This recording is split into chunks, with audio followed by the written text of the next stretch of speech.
What's going on, you guys? This is GVE Mike holding it down for the Context team once again, and today we're going to be talking about Complexcon 2022. For many of us hype beasts and clout chasers, Complexcon is our slice of heaven, but for those who are new to this world, you're probably asking, what the is this buffoonery? The Complexcon website states it's an expertly curated festival of the future, bringing together the world's most influential brands and artists for an immersive and unforgettable 2 days of style, sneakers, art, music, food, inspiration, and more. If you still don't quite understand what it is, think of it as a premium streetwear and sneaker convention that has live music and food. They also have panels called conversations. These panels take viewers on a deeper dive in certain subjects like music production, sneaker culture, and more. The Complexcon experience is not exactly the same for everybody. Like many festivals, consumers have an option to purchase varying levels of tickets, each containing their own perks. For instance, general admission allowed consumers to access the convention hall, all panels, and access the food court called Eat Your Feed Fest, which featured a number of different food trucks and food options. I even think one of the wing spots was sponsored by Hot Ones this year. Now, if you purchased VIP or Genesis level tickets, this is what you received. 2 hours early access into the venue, VIP entry bypassing all the other lines, limited edition Complex Genesis NFT, a VIP box with exclusive Complexcon collectibles, and a whole bunch of other perks. Many of these people wanted to get in early, purchase the collectible gear while supplies lasted, and also you could tell many of these people were a part of the reseller community, which we all know can seem annoying, but at the same time super necessary, because let's face it, taking an L at 6 a.m. is the last thing I want to do. The drip didn't end there, however. Throughout the day, brands that were attending the event were dropping collections of clothing and items at their booths, and this would go out via social media. You could also follow along using the Complexcon app, which you could download from the App Store on iOS. This is probably one of the few conventions or festivals where if you download the app, it's super helpful, gives you a lot of notifications on what's going on, like panels and where the drops are happening and what times. Now, we've been mentioning a lot of fashion, we've been mentioning sneakers, we mentioned food, but let's talk about the music. This year, Complexcon featured 2 stages.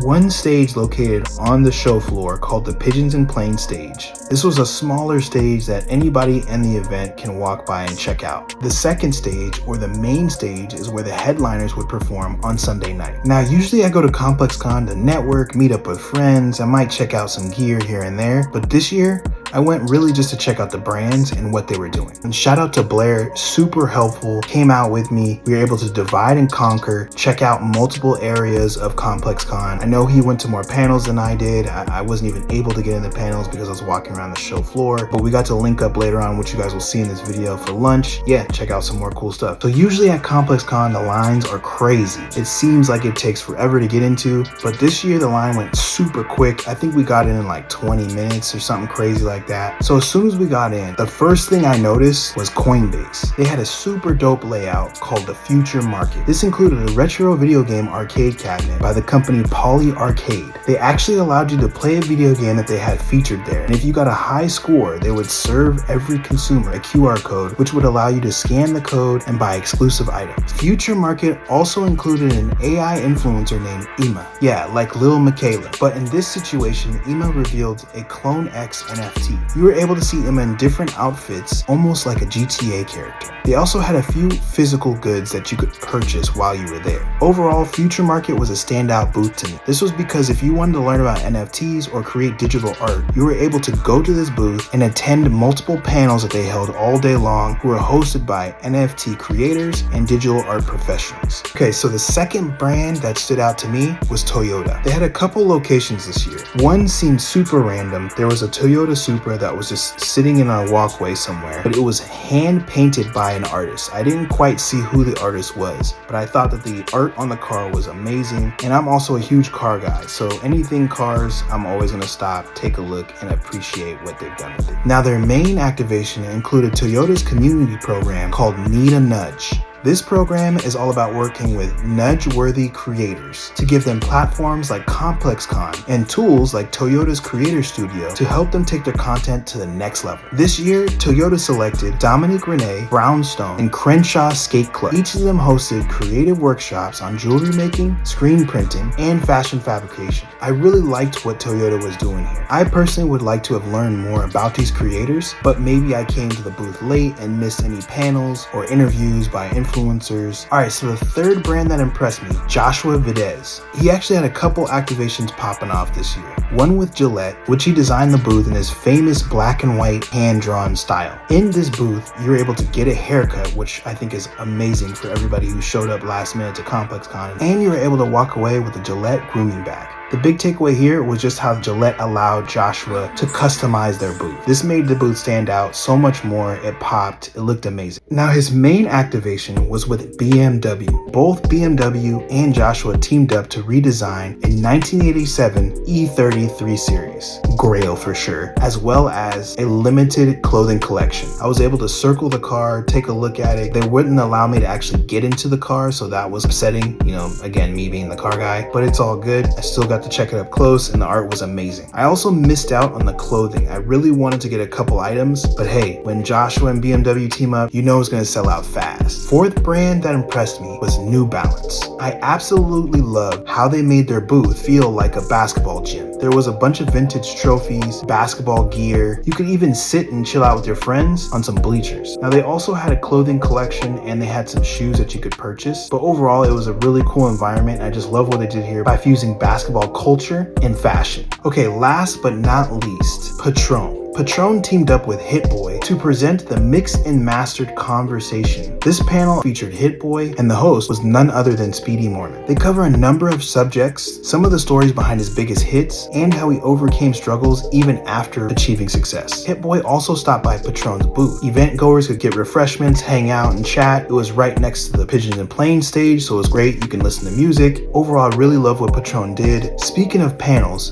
Blair got to sit in on the Creed 3 panel, which featured Michael B. Jordan, and this is what he had to say about it. My favorite Complexcon panel this year was Creed 3 with Jonathan Majors and Michael B. Jordan. It was hosted by Garrett Kennedy. So the panel was promoting Creed 3. For those not familiar, the third installment of Creed franchise, Michael B. Jordan's directing. It's coming out March 3rd, 2023. It was a really in-depth look into the making of the film, Michael B. Jordan's process. This is his first directorial debut, the chemistry between him and actor Jonathan Majors. So there are three things I found really interesting about this. The first one was for Creed 2, Michael B. Jordan actually promoted the film at Complexcon. So I think it was a really nice story for him to come back to promote Creed 3. Clearly he found some value in that, and that being a big part of promoting the film. But the second thing I found really interesting is Michael B. Jordan actually announced the soundtrack will be created by Dreamville, J. Cole's label. That got a lot of applause in the building complex. When they did their recaps, that was something that they put in the headline, so it was really cool to get to see that live.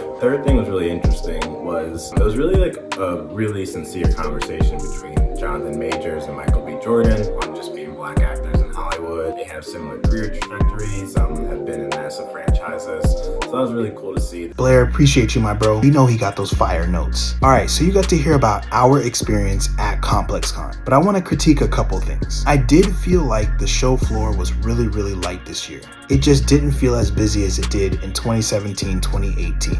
It almost felt like the first year that launched way back in 2016. Like I'm talking, I had entire walkways with not very many people in front of me, next to me, behind me. It was kind of weird. Even the hangout space in the middle of the show floor, there's like this mountain where you can sit on and chill and kick it. That was pretty bare for the most part. I felt the Eat Your Feed Fest was utilized very well. They had a ton of options from pizza to chicken wings. Bun B had his sandwich shop out there and everything.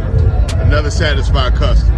Best vegan burger I ever had in my life. Hot Ones did a collaboration with the Chargers. That was really cool. I believe the Chargers cheerleaders were serving up chicken. I also felt like the Pigeons and Planes stage was a great place for music, but often I walked past that stage and there was no music playing. Maybe there's a DJ a couple times, but honestly, I would love to have seen something like a United Masters come take over the stage and allow a lot of up and coming artists to get a chance to perform. Some big key takeaways for me was that I felt a lot of the smaller brands, shirt brands or really small clothing brands, did very well. Most of them, when I asked them about their brand, only were available online. They don't have a brick and mortar. There's no location where you could just walk up and buy things. Another key takeaway is that I feel big brands still don't quite understand how to break into Complexcon. Yes, Toyota did something amazing with their Need a Nudge program, but I still didn't feel like this was a big part of the Complexcon experience. I still felt like it was on the outskirts of the entire venue and could have been missed by a lot of people, even though there's some amazing stuff going on there and they really are helping a lot of up and coming artists from inner city areas. I also think if big brands do want to get into Complexcon or Rolling Loud or all these other festivals, to me, how Joshua and BMW connected for Complexcon